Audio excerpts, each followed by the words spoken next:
Hello guys, नमस्कार। स्वागत है आप सभी का आपके अपने YouTube channel Saurabh sir mathematics में। यहाँ पर बात करेंगे भारत की जलवायु और मिट्टियों के बारे में, जो कि आपके महत्वपूर्ण प्रश्नों को लेकर इस सेशन में चर्चा करेंगे।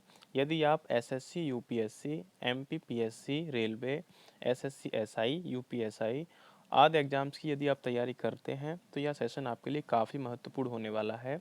और यह जो सेशन है आपका भारतीय भूगोल पर आधारित है। जो भारत का भूगोल है उसके ऊपर यह आधारित है। तो भारत की जलवायु कैसी होती है और भारत में कितने तरह की मिट्टियाँ पाई जाती हैं, उन सभी को लेकर यहाँ पर चर्चा करेंगे। साथ ही आपको बता दें कि इससे पहले और भी सेशंस हम करा चुके हैं, जिसका लिंक आपके आई बटन पर दे रखा है और डिस्क्रिप्शन बॉक्स में भी आपकी प्लेलिस्ट का लिंक दे रखा है, वहाँ पर जाकर आप देख सकते हैं। अगर नहीं मिलता है आपको तो आप सीधे चैनल पर जाएं, वहाँ पर आपको सेशन प्रोवाइड करा रखे हैं, वहाँ से आप उनको देखकर अपनी तैयारी को बेहतर कर सकते हैं। तो दोस्तों, ये सेशन हमारा शाम को 7 बजे से स्टार्ट होता है। प्रतिदिन आपको महत्वपूर्ण प्रश्नों को लेकर यहाँ पर आया जाता है और आपके लिए यहाँ पर अच्छे अच्छे क्वेश्चंस को लाकर, जो कि पिछले एग्जाम्स में आ चुके हैं और आगे एग्जाम्स में आने की उनकी प्रबल संभावना है, ऐसे क्वेश्चंस को लाया जाता है और फटाफट अंदाज में यहाँ पर कवर कराया जाता है। तो यहाँ बात करते हैं क्वेश्चन नंबर फर्स्ट की। क्वेश्चन नंबर फर्स्ट आपका आ चुका है। पहला क्वेश्चन है कि भारत के भूभाग के कितने प्रतिशत भाग पर वर्ष में 75 सेमी से कम वर्षा होती है। तो कितने प्रतिशत भूभाग पर वर्ष में 75 सेमी से कम वर्षा होती है, ये आपको बताना है। ऑप्शन ए दे रखा है 35%, ऑप्शन बी है 45%, ऑप्शन सी है 40%, ऑप्शन डी है 30%। और यह एसएससी मैट्रिक स्तरीय परीक्षा में आ चुका है क्वेश्चन और आगे भी आने की इसकी प्रबल संभावना है। तो कितने प्रतिशत भूभाग पर 75 सेमी से कम वर्षा होती है, ये आपको बताना है। और आपका कमेंट करने का तरीका वही क्वेश्चन नंबर फर्स्ट लिखेंगे और आपको ए है तो ए, बी है तो बी, और सी है तो सी, और डी है तो डी। इस तरह से आप हमें कमेंट लिखकर भेज सकते हैं अपना आंसर, क्या आपका राइट आंसर हो जाएगा। तो गाइज, इसका जो राइट आंसर होने वाला है, इसका जो करेक्ट आंसर आपको बताना है, और इसका जो राइट आंसर है 35%। राइट आंसर आपका ऑप्शन ए हो जाएगा। भारत में मानसूनी वर्षा की अल्पता और अधिकता का सामना करना पड़ता है। जब तेज मानसूनी वर्षा होती है तो पिछले क्षेत्रों, जो निचले क्षेत्र जो होते हैं, निचले क्षेत्रों में जल भराव हो जाता है और ऊंचे भागों में मृदा अपरदन हो जाता है, यानी कि मिट्टी कट जाती है। मानसून की अनिश्चितता एक अन्य पहलू है। हमें औसतन 5 वर्षों में एक बार सूखे का सामना करना पड़ता है और देश के 35% भाग पर 75 सेमी से कम वर्षा होती है। तो कितने सेमी? 75 सेमी से कम वर्षा होती है कितने प्रतिशत भाग पर? तो भारत के 35% भाग पर होती है। नेक्स्ट बात करते हैं, क्वेश्चन नंबर आता है आपका 2 नंबर क्वेश्चन आपका दिया है, भारत का सबसे सूखा भाग है। तो भारत का सबसे सूखा भाग है कौन सा? भारत का सबसे सूखा भाग है, ऑप्शन ए है पश्चिम राजस्थान, ऑप्शन बी जम्मू और Kashmir, option C Gujarat, option D Madhya Pradesh. Right answer दोस्तों इसका बताएंगे, क्या इसका करेक्ट आंसर हो जाएगा जो भारत का सबसे सूखा भाग है। तो कौन सा भाग है? तो देखिए, सबसे कम वर्षा होती है राजस्थान में और पश्चिमी राजस्थान, यहाँ पर आपका एक ऑप्शन दे रखा है। तो ऑप्शन ए आपका राइट आंसर हो जाएगा। जो पश्चिमी राजस्थान है उसमें सबसे कम वर्षा होती है, तो सबसे सूखा भाग वही होगा। CHSL में आया हुआ प्रश्न है। नेक्स्ट बात करते हैं, क्वेश्चन है भारत की जलवायु है। तो भारत की जलवायु कैसी है आपको बताना है दोस्तों। विषुवतीय है या मानसूनी है या भूमध्य सागरीय है या महाद्वीपीय है? राइट आंसर फटाफट से कमेंट कर दीजिए, इसका क्या करेक्ट आंसर हो जाएगा। जो भारत की जलवायु है वह कैसी है? तो वह मानसूनी जलवायु है दोस्तों। ऑप्शन बी आपका राइट आंसर हो जाएगा। जो मानसूनी जलवायु है भारत की जलवायु, और ये FCI परीक्षा में आ चुका है। नेक्स्ट बात करते हैं, क्वेश्चन नंबर आता है 4 नंबर क्वेश्चन है कि भारत की जलवायु पर निम्नलिखित में से किसका प्रभाव नहीं होता है, नहीं पड़ता है, ये आपको बताना है। ऑप्शन ए दे रखा है मानसून, ऑप्शन बी है महासागरीय धाराएं, ऑप्शन सी है भूमध्य रेखा का सानिध्य, ऑप्शन डी है हिंद महासागर का अस्तित्व। राइट आंसर दोस्तों आपको कमेंट करना है, फटाफट से आप आंसर कमेंट कर दीजिए। भारत की जो जलवायु है कैसी है? तो मानसूनी जलवायु है, ये आपको याद रखना है, इससे पहले वाले क्वेश्चंस में बता चुका हूँ। और यहाँ पर जो भारत की जो जलवायु पर किसका प्रभाव नहीं पड़ता है, ये आपको बताना है। तो इसका जो राइट आंसर है, महासागरीय धाराओं का प्रभाव प्रभाव जो है भारत की जलवायु पर नहीं पड़ता है। ऑप्शन बी आपका एकदम से करेक्ट आंसर हो जाएगा दोस्तों। भारत की जलवायु पर प्रत्यक्षतः किसी महासागरीय जलधारा का प्रभाव नहीं पड़ता है। भारत की जलवायु को प्रभावित करने वाले कारक अक्षांश, समुद्र से निकटता, मानसूनी पवनें और उच्चावच और मिट्टी की प्रकृति पर निर्भर करता है। तो प्रभाव जो पड़ता है मानसून का पड़ता है, भूमध्य रेखा का सानिध्य है इसका प्रभाव पड़ता है, हिंद महासागर का अस्तित्व इसका भी प्रभाव पड़ता है, लेकिन महासागरीय जो धाराएं होती हैं उनका प्रभाव नहीं पड़ता है। नेक्स्ट क्वेश्चन की अगर बात करते हैं तो क्वेश्चन आगे आता है, क्वेश्चन नंबर है 5 कि गर्म शुष्क मौसम के दौरान भारतीय उपमहाद्वीप पर निम्नलिखित में से किस क्षेत्र में निम्नतम दाब रहता है। यानी गर्म और शुष्क मौसम की यहाँ पर बात की गई है। तो ऑप्शन देख लेते हैं। ऑप्शन ए है कक्ष का रण, ऑप्शन बी है राजस्थान, ऑप्शन सी है पश्चिमोत्तर भारत, ऑप्शन डी है मेघालय। राइट आंसर आपको बताना है। मल्टीटास्किंग परीक्षा में 2014 में यह क्वेश्चन आया हुआ है। तो दोस्तों इसका करेक्ट आंसर आप कमेंट कर दीजिए। तो इसका जो करेक्ट आंसर है पश्चिमोत्तर भारत है। ऑप्शन सी आपका राइट आंसर हो जाएगा। जो गर्म और शुष्क मौसम के दौरान भारतीय उपमहाद्वीप पर निम्नतम दाब रहता है तो पश्चिमोत्तर भारत में रहता है। और यह 21 मार्च के बाद जब सूर्य उत्तरायण होता है तो उत्तरी भारत में गर्मी बढ़ने लगती है। मध्य जून आते आते गर्मी बेहद बढ़ जाती है और पश्चिमोत्तर भारत तथा पाकिस्तान निम्न दाब का क्षेत्र बन जाता है। ये निम्न दाब इतने शक्तिशाली होते हैं कि दक्षिणी गोलार्ध की व्यापारिक पवनें विषुवत रेखा पार कर इस ओर आकर्षित हो जाती हैं और दक्षिण पश्चिमी मानसूनी पवनों के रूप में आवतीय पवन तंत्र का अंग बन जाती हैं। इस प्रकार मानसून का प्रारंभ होता है। तो सबसे ज्यादा निम्न दाब कहाँ होता है तो पश्चिमोत्तर भारत में होता है। नेक्स्ट बात करते हैं। क्वेश्चन नंबर आता है 6 नंबर क्वेश्चन दे रखा है यहाँ पर कि दक्षिण पश्चिमी व्यापारिक हवाएं बारिश के मौसम में भारतीय उपमहाद्वीप से किसके कारण आकर्षित होती हैं। बताना है आपको इसका राइट आंसर। तो अभी मैंने पहले भी बताया था उसी से रिलेटेड है ये। तो ऑप्शंस देख लेते हैं। ऑप्शन ए है उत्तर पश्चिम भारत में कम वायु दाब के होने से, ऑप्शन बी है उत्तरी पूर्वी व्यापारिक हवाओं के प्रभाव से, ऑप्शन सी है भूमध्य रेखा पर चक्रवात के बनने से, ऑप्शन डी है पूर्वी हवाओं के प्रभाव से। राइट आंसर दोस्तों इसका बताना है। क्या इसका करेक्ट आंसर हो जाएगा? फटाफट से आंसर कमेंट कर देंगे कि दक्षिण पूर्वी व्यापारिक हवाएं बारिश के मौसम में भारतीय उपमहाद्वीप के से किसके कारण आकर्षित होती हैं। तो इसका जो करेक्ट आंसर है कि उत्तर पश्चिमी भारत के में कम वायुदाब होने के कारण आकर्षित होती हैं। ऑप्शन ए आपका एकदम से राइट आंसर हो जाएगा। नेक्स्ट क्वेश्चन की तरफ चलते हैं दोस्तों। अगला क्वेश्चन क्या है? क्वेश्चन नंबर आता है 7। अक्टूबर और नवंबर के महीने में भारी वर्षा होती है तो कहाँ पर होती है ये आपको बताना। ऑप्शन ए है गारो, खासी तथा जयंतिया की पहाड़ियों में, ऑप्शन बी छोटा नागपुर पठार में, ऑप्शन सी कोरोमंडल तट पर, ऑप्शन डी है मालवा पठार में। राइट आंसर दोस्तों बताएंगे इसका क्या करेक्ट आंसर हो जाएगा। फटाफट से आंसर कमेंट किया करें दोस्तों। 7 का क्या आंसर हो जाएगा? तो इसका जो करेक्ट आंसर है कोरोमंडल तट पर होती है दोस्तों। कहाँ होती है? कोरोमंडल तट पर। अक्टूबर और नवंबर के महीने में भारी वर्षा होती है। कहाँ पर? तो कोरोमंडल तट पर। निवर्तित मानसून बंगाल की खाड़ी से जलवाष्प ग्रहण कर पूर्वी तटीय भागों में वर्षा करता है, ये आपको याद रखना है। और भारत में शरद ऋतु अर्थात अक्टूबर नवंबर में लौटते मानसून जो उत्तर पूर्वी मानसून होते हैं से तमिलनाडु तट पर यानी कि कोरोमंडल तट पर 60 से 75 सेमी तक वर्षा होती है जो आंतरिक भागों की तरफ घटती जाती है। ये आपको याद रखना है। तो कहाँ होती है दोस्तों? कोरोमंडल तट पर होती है। नेक्स्ट बात कर लेते हैं दोस्तों। यहाँ पर क्वेश्चन आता है, क्वेश्चन नंबर 8 है उत्तर पूर्वी मानसून से किस प्रदेश में वर्षा होती है आपको बताना है। जो उत्तर पूर्वी मानसून जो होता है उससे किस प्रदेश में वर्षा होती है। ऑप्शन ए दे रखा है तमिलनाडु, ऑप्शन बी है असम, ऑप्शन सी है केरल, ऑप्शन डी है पश्चिम बंगाल। ये आपका सीजीएल में आ चुका है, टायर फर्स्ट में 2015 में क्वेश्चन आया है। काफ़ी महत्वपूर्ण प्रश्न है और काफ़ी परीक्षाओं में आ चुका है। तो उत्तर पूर्वी मानसून से किस प्रदेश में वर्षा होती है आपको राइट आंसर बताना है दोस्तों। इसका क्या करेक्ट आंसर हो जाएगा? तो इसका राइट आंसर है दोस्तों तमिलनाडु। क्या है दोस्तों इसका right answer? Tamil Nadu.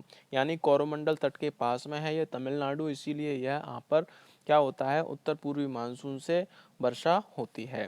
Next question की अगर बात करें तो क्वेश्चन है यहाँ पर 9 नंबर क्वेश्चन में देखिए दोस्तों क्या दे रखा है। तो आपको मिलान करना है। क्या करना है? मिलान। तो नीचे दिए गए कोणों का प्रयोग करके जोड़े बनाइए, आपको जोड़े बनाने हैं। एक तरफ है उष्णकटिबंधीय सदाहरित, दूसरा है मानसून, तीसरा है समशीतोष्ण, चौथा है मैंग्रोव। और यहाँ पर दे रखे हैं, वन है शिवालिक, दूसरा है शिलोंग, तीसरा है पश्चिम बंगाल और चौथा है नीलगिरी। राइट आंसर दोस्तों यहाँ पर आपको पहले तो मैच करना है, मैच करने के बाद में दोस्तों आपको क्या करना है, इनका आंसर लगाना है। तो आप ये देख लीजिए कि मैनग्रोव यहाँ पर दे रखा है, तो मैनग्रोव कहाँ पर है, तो पश्चिम बंगाल में है। यानी सुंदरवन कहाँ पर है, तो पश्चिम बंगाल में है आपका, ये आपको याद रखना है। दूसरा, यदि आप उष्णकटिबंधीय सदाबहारी वन की बात करते हैं तो यह शिलोंग में मिलते हैं दोस्तों। कहाँ मिलते हैं, शिलोंग, यानी मेघालय की जो राजधानी है उसमें मिल जाते हैं। अगर बात करते हैं यहाँ पर मानसूनी जो वृक्ष हैं, मानसूनी जो क्षेत्र हैं वह कहाँ पर हैं, तो दोस्तों मानसून मिलते हैं नीलगिरी की पहाड़ियों में। और बचता है आपका एक, दोस्तों यहाँ पर बचता है आपका, नहीं गलत लग गया, मानसूनी जो मिलते हैं वह शिवालिक में मिलते हैं और समशीतोष्ण जो मिलते हैं वह नीलगिरी की पहाड़ियों में मिलते हैं। तो यहाँ पर इस तरह से आपका यह कौन सा ऑप्शन बनेगा, तो आपका पहले का है दूसरा, पहले का दूसरा और दूसरे का पहला और तीसरे का चौथा, चौथे का तीसरा, यानी ऑप्शन सी आपका करेक्ट आंसर हो जाएगा दोस्तों। नेक्स्ट बात कर लेते हैं क्वेश्चन की। क्वेश्चन नंबर आता है 10 नंबर क्वेश्चन है। क्वेश्चन देखिए यहाँ पर, वायुमंडल में प्रायः गर्मी कहाँ से आती है, ये आपको बताना है दोस्तों फटाफट से। ये बहुत ही छोटा क्वेश्चन है और ये सभी को आना चाहिए। तो ऑप्शन ए दे रखा है सूर्यातप, ऑप्शन बी चालन, ऑप्शन सी विकिरण, ऑप्शन डी संवहन। और ये सेक्शन ऑफिसर परीक्षा में आ चुका है। तो वायुमंडल में जो गर्मी आती है वह कहाँ से आती है, आपको बताना है। फटाफट से आंसर कमेंट कर दीजिए दोस्तों। जो वायुमंडल में गर्मी आती है तो सूर्याताप से आती है, चालन से आती है, विकिरण से आती है, संवहन से आती है। तो इसका जो करेक्ट आंसर हो जाएगा दोस्तों, विकिरण से आती है। जो सूर्य की किरणें आती हैं दोस्तों वह विकिरण के द्वारा वायुमंडल में गर्मी पैदा करती हैं, ये आपको याद रखना है। तो पृथ्वी द्वारा प्राप्त प्रवेशी सौर विकिरण यानी सूर्याताप जो लघु तरंगों के रूप में होता है, से पृथ्वी स्वयं गर्म होने के बाद एक विकिरण पिंड बन जाती है और वायुमंडल में दीर्घ तरंगों के रूप में ऊर्जा का विकिरण करने लगती है। यही ऊर्जा वायुमंडल को नीचे से गर्म करती है। इस प्रक्रिया को क्या कहते हैं दोस्तों, पार्थिव विकिरण कहा जाता है दोस्तों। क्या कहा जाता है, पार्थिव पार्थिव विकिरण कहा जाता है, विकिरण कहा जाता है, ये आपको दोस्तों याद रखना है। और दीर्घ तरंग विकिरण वायुमंडलीय गैसों में कार्बन डाइऑक्साइड और अन्य ग्रीन हाउस गैसों द्वारा शोषित कर लिया जाता है। इस प्रकार वायुमंडल पार्थिव विकिरण द्वारा अप्रत्यक्ष रूप से गर्म होता है, न कि सीधे सूर्यताप से। तो सूर्यताप से सीधा गर्म नहीं होता है, वह सूर्यताप से विकिरण के द्वारा आई हुई पृथ्वी पर किरणों से वह पहले पृथ्वी गर्म होती है, गर्म होने के बाद में फिर वहां पर विकिरण के द्वारा ही वह वायुमंडल गर्म होता है, न कि सूर्यताप से गर्म होता है। नेक्स्ट बात कर लेते हैं। क्वेश्चन नंबर आता है आपका 11 नंबर क्वेश्चन है। देखते हैं क्वेश्चन क्या दे रखा है, छोटा करना पड़ेगा थोड़ा। हाँ, ये क्वेश्चन आ चुका है। तो चेन्नई को दक्षिण पश्चिमी मानसून से अन्य स्थानों की अपेक्षा कम वर्षा मिलती है। चेन्नई को क्या होता है, दक्षिण पश्चिमी जो मानसूनों से अन्य स्थानों की अपेक्षा कम वर्षा मिलती है। इसका कारण क्या है, तो ऑप्शन ए दे रखा है, मानसून कोरोमंडल तट के समांतर चलते हैं।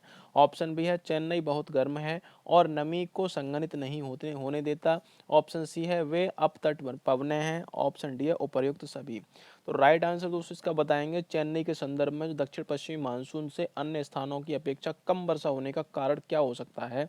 इसका करेक्ट आंसर आप बता सकते हैं, ए है या बी है या सी है या सारे हैं। ये सभी के सभी इसका राइट आंसर हो सकते हैं। तो क्या है, तो चेन्नई में मानसून कोरोमंडल तट के समांतर रहते हैं, ये एकदम से बात सत्य है। दूसरा आता है, चेन्नई बहुत गर्म है और गर्म नमी को संघनित नहीं होने देता है, ये भी एकदम से सही है। और तीसरा है, वे अपतट पवने हैं। तो ये तीनों आंसर आपके राइट हैं। तो इसका ऑप्शन डी एकदम से करेक्ट आंसर दोस्तों हो जाएगा। चेन्नई को दक्षिण पश्चिमी मानसून से अन्य स्थानों की अपेक्षा कम वर्षा मिलने का प्रमुख कारण यही है कि मानसून को कोरोमंडल तट के समांतर चलना, चेन्नई का अपेक्षाकृत अधिक गर्म होना जिससे संघनन क्रिया बाधित होती है, तथा तटीय पवनों का अत्यधिक दूरी तय करना, यही इसके मुख्य कारण है। नेक्स्ट बात कर लेते हैं। क्वेश्चन आता है 12 नंबर क्वेश्चन है, दक्षिण पश्चिमी मानसून की अवधि के दौरान तमिलनाडु सूखा रहता है। क्या रहता है दोस्तों, तमिलनाडु सूखा रहता है। अब तमिलनाडु क्यों सूखा रहता है, तो यह वृष्टि छाया क्षेत्र में स्थित है तमिलनाडु। दूसरा आता है, ताप इतना अधिक है कि पवनें ठंडी नहीं हो पाती हैं। तीसरा है, पवन इस क्षेत्र तक नहीं पहुंचती हैं। और चौथा है, इस क्षेत्र में कोई भी पर्वत नहीं है। बताना है दोस्तों इसका राइट आंसर क्या हो जाएगा, फटाफट से इसका राइट आंसर बताएंगे क्या इसका करेक्ट आंसर हो जाएगा। तो दक्षिण पश्चिमी मानसून की अवधि के दौरान तमिलनाडु सूखा रहता है क्योंकि यह वृष्टि छाया क्षेत्र में स्थित है। ऑप्शन ए आपका राइट आंसर हो जाएगा दोस्तों, क्या हो जाएगा, ऑप्शन ए राइट आंसर हो जाएगा, वृष्टि छाया क्षेत्र में स्थित है।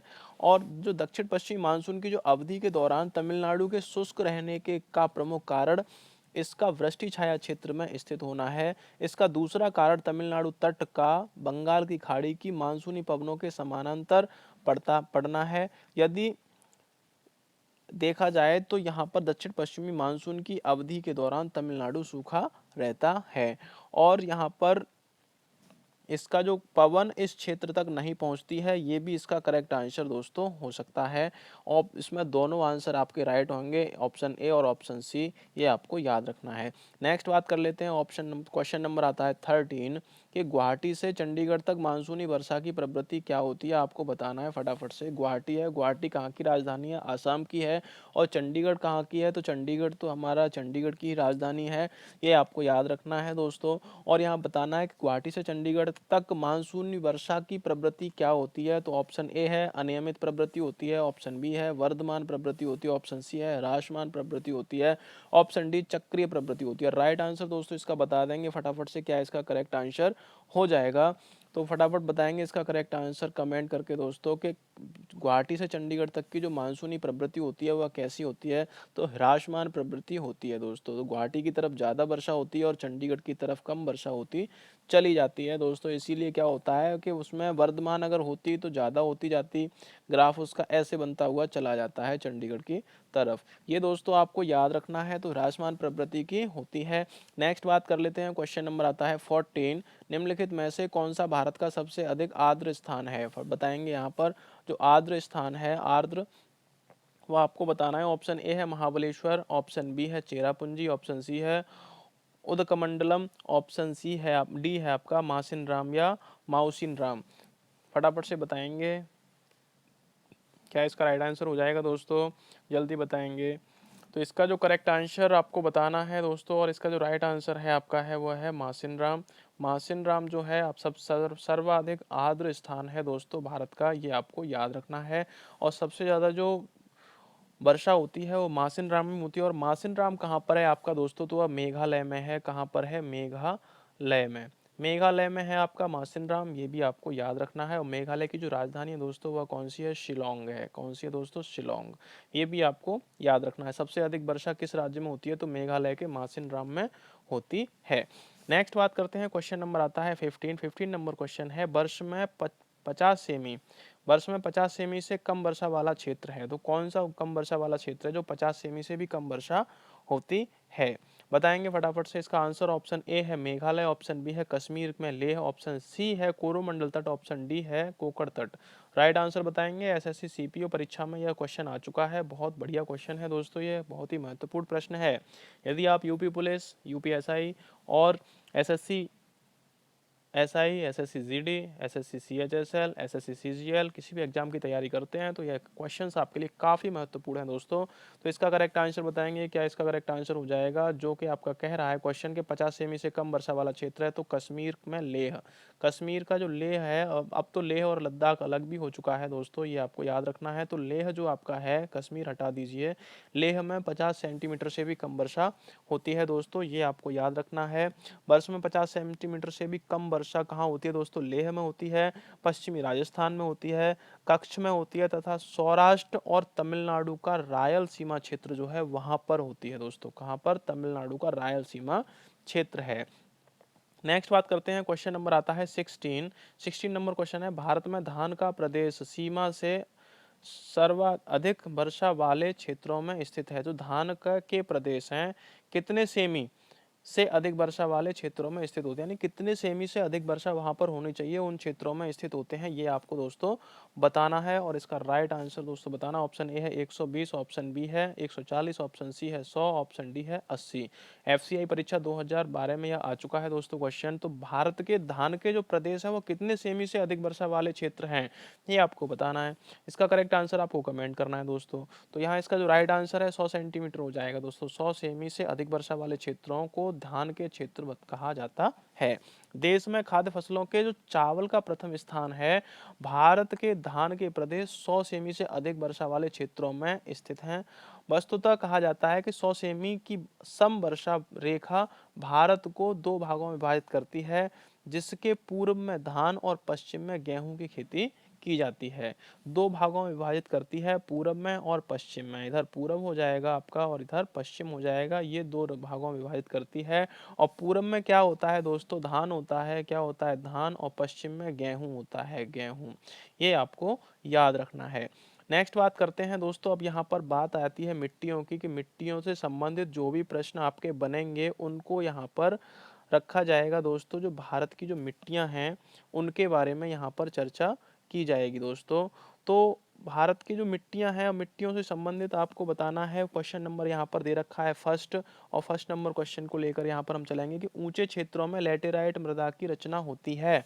तो ऊंचे क्षेत्रों में लैटेराइट मृदा की रचना होती है, कैसे होती है, कैसी रचना होती है, ये आपको बताना है। ऑप्शन ए है क्षारीय, ऑप्शन बी लवणीय, ऑप्शन सी अम्लीय, ऑप्शन डी संतुलित। फटाफट से आंसर बताएंगे। ये मैट्रिक स्तरीय परीक्षा 2008 में आया हुआ क्वेश्चन है।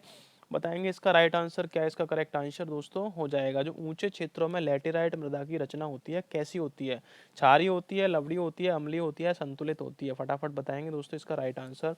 तो इसका जो करेक्ट आंसर है आपका अम्लीय होती है। जो ऊंचे क्षेत्रों में लैटेराइट मृदा की जो रचना होती है वह अम्लीय प्रवृत्ति की होती है दोस्तों, प्रकृति की होती है। ऊंचे क्षेत्रों में अम्लीय प्रकृति की रचना होती है। लैटेराइट मिट्टी का निर्माण भारी वर्षा के कारण हुए निच्छालन प्रक्रिया के कारण होता है। शुष्क मौसम में यह मिट्टी सूख जाती है और इसका स्वरूप चट्टानी हो जाता है। जो शुष्क मौसम आता है तो यह सूखने के बाद चट्टान बन जाती है। इस मिट्टी का विस्तार जो होता है लगभग 1.26 लाख वर्ग किलोमीटर क्षेत्र में है भारत के में।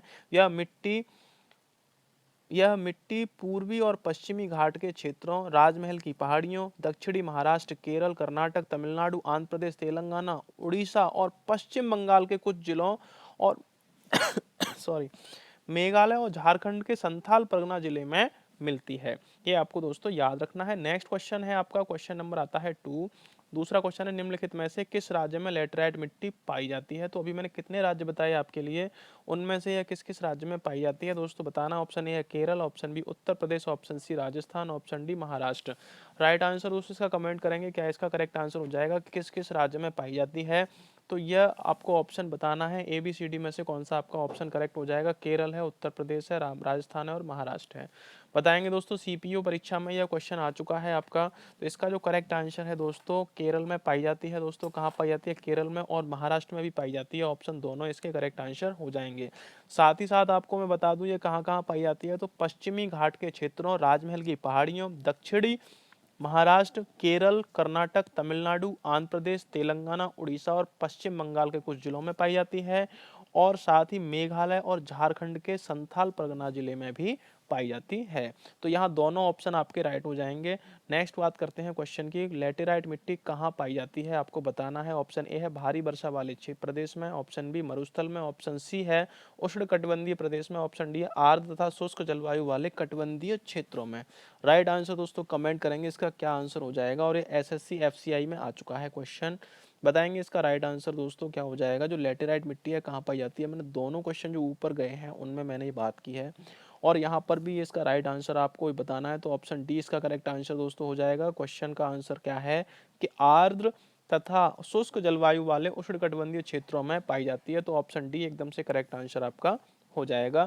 लैटेराइट मृदा का निर्माण आर्द्र और शुष्क जलवायु वाले उष्णकटिबंधीय क्षेत्र में होता है। इसमें लौह तथा एल्यूमिनियम की प्रचुर मात्रा होती है, यानी Fe और Al की इसमें प्रचुर मात्रा होती है दोस्तों, ये आपको याद रखना है।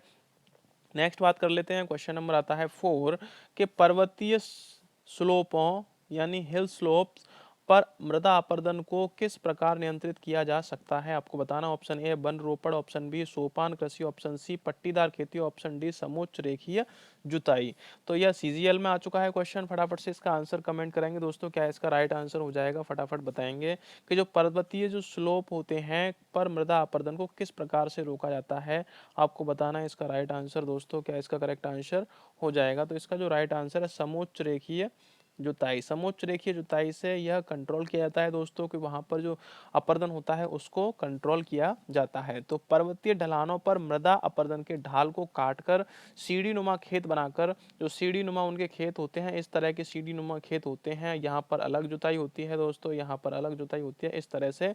तो सीढ़ी नुमा खेत बनाकर और समोच्च रेखीय जुताई, कंटूर कंटूर जुताई वहां पर की जाती है।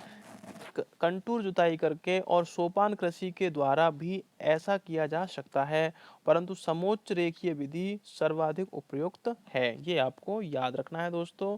नेक्स्ट बात करते हैं, यहाँ पर क्वेश्चन आता है 5 नंबर क्वेश्चन है। क्वेश्चन बोल रहा है यहाँ पर, भारत के उत्तरी मैदानों की मृदा सामान्यतः कैसी बनी है। कैसे बनी है ये आपको बताना है। उत्तरी मैदानों की मृदा जो है, ऑप्शन ए है तालाबचन द्वारा, ऑप्शन बी है तलोचन द्वारा, ऑप्शन सी है स्वास्थ्य अपक्षयण द्वारा, ऑप्शन डी है अपर्दन द्वारा। राइट आंसर दोस्तों इसका कमेंट करेंगे क्या इसका आंसर हो जाएगा। जो सीजीएल 2011 में आया हुआ यह क्वेश्चन है दोस्तों, फटाफट इसका आंसर बताएंगे कि भारत के उत्तरी मैदानों की मृदा सामान्यतः कैसी बनी हुई है। तो ये आपको बताना है कैसी बनी हुई है दोस्तों। तो यहाँ पर तलाच्छवन द्वारा है, तलोचन द्वारा है, स्वास्थ्य अपक्षयण द्वारा है या अपर्दन द्वारा है। फटाफट से इसका आंसर कमेंट कर दीजिए दोस्तों। तो इसका जो राइट आंसर है तलोच्छन द्वारा है। किस द्वारा? तलोच्छन द्वारा। ऑप्शन बी आपका एकदम से करेक्ट आंसर हो जाएगा। तो तलोच्छन द्वारा यह तो बनी है। उत्तरी मैदान का निर्माण नदियों द्वारा लाए गए निक्षेपण यानी मलबे से हुआ है। ये भी आपको दोस्तों याद रखना है। नेक्स्ट बात करते हैं, क्वेश्चन है कपास के उत्पादन के लिए सबसे अच्छी मिट्टी कौन सी है। बताएंगे कपास के उत्पादन के लिए। ये तो आपको समझ लीजिए कि ये क्वेश्चन काफी बार एग्जाम में आ चुका है दोस्तों, और ये काफी बार एग्जाम में आने की इसकी प्रबल संभावना भी रहती है। और एक बार इसको याद करना होता है उसके बाद ये पूरा याद रहता है, कभी नहीं भूलते इसको। तो ऑप्शन देख लेते हैं। काली लावा मिट्टी, ऑप्शन बी दोमट मिट्टी, ऑप्शन सी है पूर्ण जल वाहित मिट्टी, ऑप्शन डी है कछारी मिट्टी। करेक्ट आंसर दोस्तों बताएंगे इसका राइट आंसर क्या हो जाएगा। तो काली, केवल आप काली याद रखो, काली के आगे लावा मिट्टी आ जाए तो एकदम से करेक्ट आंसर आपका हो जाएगा। ऑप्शन ए एकदम राइट आंसर आपका है। तो कपास के लिए जो उत्पादन के लिए जो यूज होती है वह काली मिट्टी सबसे अच्छी मिट्टी होती है। इसे काली कपास की मिट्टी कहा जाता है। इसमें उच्च जल धारण क्षमता और वायु संचारण अधिक होता है। क्या दोस्तों? उच्च जल धारण क्षमता होती है और वायु संचारण भी अधिक होता है। और ये CHSL में आ चुका है क्वेश्चन, ये भी आपको याद रखना है दोस्तों। क्वेश्चन नहीं भूलना है आपको, आंसर भी नहीं भूलना है।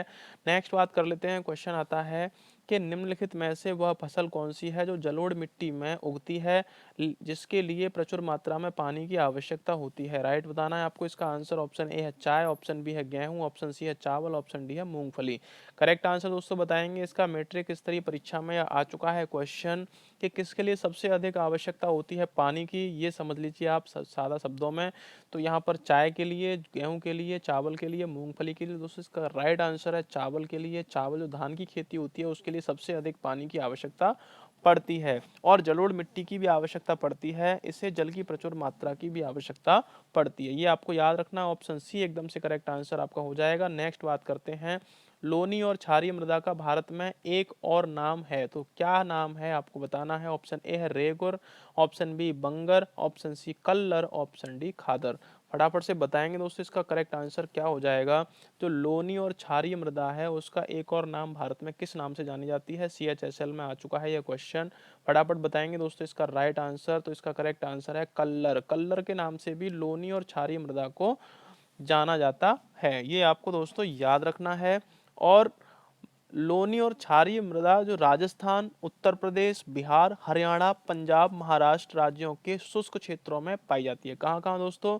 राजस्थान, उत्तर प्रदेश, बिहार, हरियाणा, पंजाब और महाराष्ट्र के शुष्क क्षेत्रों में पाई जाती है।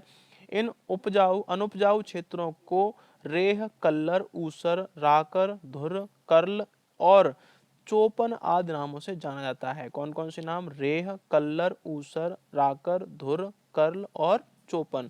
इन नामों से इसको जाना जाता है। नेक्स्ट बात कर लेते हैं दोस्तों। क्वेश्चन नंबर आता है 9। व्यर्थ भूमि के अंतर्गत अधिकतम क्षेत्र वाला राज्य कौन सा है, आपको बताना है। ऑप्शन ए है Rajasthan, option B Gujarat, option C Madhya Pradesh, option D Jammu और कश्मीर। फटाफट से इसका करेक्ट आंसर दोस्तों बताएंगे कि व्यर्थ भूमि के अंतर्गत अधिकतम क्षेत्र वाला राज्य जो है वह कौन सा राज्य है? बताएंगे दोस्तों इसका करेक्ट आंसर क्या हो जाएगा फटाफट से। तो राजस्थान राज्य आपका राइट आंसर दोस्तों हो जाएगा, कि और क्षेत्रफल की दृष्टि से भी राजस्थान सबसे बड़ा राज्य है, ये भी आपको याद रखना है। और व्यर्थ भूमि के अंतर्गत अधिकतम क्षेत्र वाला राज्य भी आपका राजस्थान है। और कितनी व्यर्थ भूमि है दोस्तों, तो इसकी 1,05,639 वर्ग किलोमीटर यानी किलोमीटर स्क्वायर की इसकी व्यर्थ की भूमि है, जिस जो कि उपजाऊ नहीं है। गुजरात की अगर बात की जाए तो उसमें 43,000, गुजरात की बात की जाए तो 43,021 वर्ग किलोमीटर किलोमीटर स्क्वायर की जो भूमि है वह इसकी बिल्कुल बेकार है, जो कि व्यर्थ भूमि है। और मध्य प्रदेश की अगर बात की जाए तो उसमें 69,714 वर्ग किलोमीटर की जो भूमि है व्यर्थ है। और जम्मू कश्मीर की अगर बात की जाए तो 65,444 वर्ग किलोमीटर की जो भूमि है वो बिल्कुल व्यर्थ है दोस्तों। सबसे अधिक किसमें है, 1 लाख से ऊपर जा रही है राजस्थान में, तो राजस्थान आपका राइट आंसर हो जाएगा। नेक्स्ट बात कर लेते हैं, क्वेश्चन नंबर 10 आता है कि पेट्रोलॉजी किसका अध्ययन है? ऑप्शन ए है भूमि का, ऑप्शन बी खनिज का, ऑप्शन सी चट्टान का, ऑप्शन डी मृदा का। राइट आंसर दोस्तों बताना है। एसएससी सीपीओ में आया हुआ क्वेश्चन है कि जो पेट्रोलॉजी है, जो अध्ययन है, वह किसका अध्ययन है?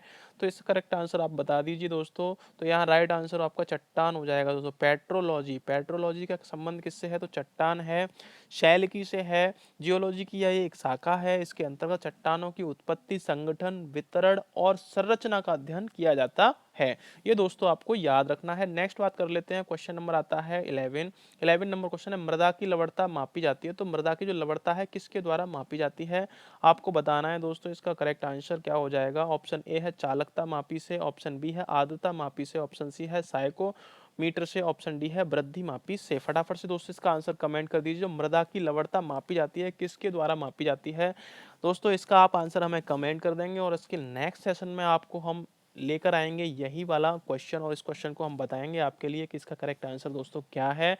तो सेशन में बने रहिए दोस्तों। सेशन कैसा लगा, अच्छा लगा तो लाइक करें, और चैनल पर पहली बार विजिट करें चैनल को सब्सक्राइब कर लें, और पास में बेल आइकन को अवश्य दबाएं, जिससे कि आने वाले और भी सेशंस का नोटिफिकेशन आपको मिल सके और आप अपनी तैयारी को बेहतर कर सकें दोस्तों। तो यहाँ पर टॉप क्वेश्चंस को लिया गया था, और क्वेश्चंस रिलेटेड थे किससे? भारत की जलवायु से और भारत की मृदा से। जो भी क्वेश्चंस आपके बनते हैं एग्जाम की दृष्टि से महत्वपूर्ण, उनको यहाँ पर डिस्कस किया गया दोस्तों। साथ ही आपको बता दें दोस्तों यहाँ पर कि आपका ये railway, SSC, estate, PAT, KVS और बैंक आदि एग्जाम्स के लिए यहाँ पर डेली करंट अफेयर के सेशंस दोस्तों चल रहे हैं। आपको डेली करंट अफेयर, और ये करंट अफेयर जो थी आपकी सुबह आई थी, ये भी आपको बता दिया जाए। और सुबह 6 बजे का इसका टाइम रहता है दोस्तों, 6 AM का, 6 AM का इसका टाइम रहता है। ये आपको पर डे मिलती है, प्रतिदिन मिलती है दोस्तों। यहाँ पर ये अब आपको 3 फरवरी की आज सुबह की मिल चुकी है, और आगे मिलेगी आपको 4 फरवरी की यहाँ पर करंट अफेयर आपको देखने को मिलेगी। साथ ही आपको बता दिया जाए कि शाम को 7 बजे का समय बिल्कुल ना भूलें, क्योंकि बहुत ही महत्वपूर्ण चुनिंदा क्वेश्चंस को लेकर आपके यहाँ पर लाया जाता है दोस्तों आपकी तैयारी के लिए। तो दोस्तों फिलहाल के लिए इस सेशन में इतना ही, मिलते हैं नेक्स्ट सेशन में। तब तक के लिए नमस्कार, शुभ दिन, शुभ रात्रि।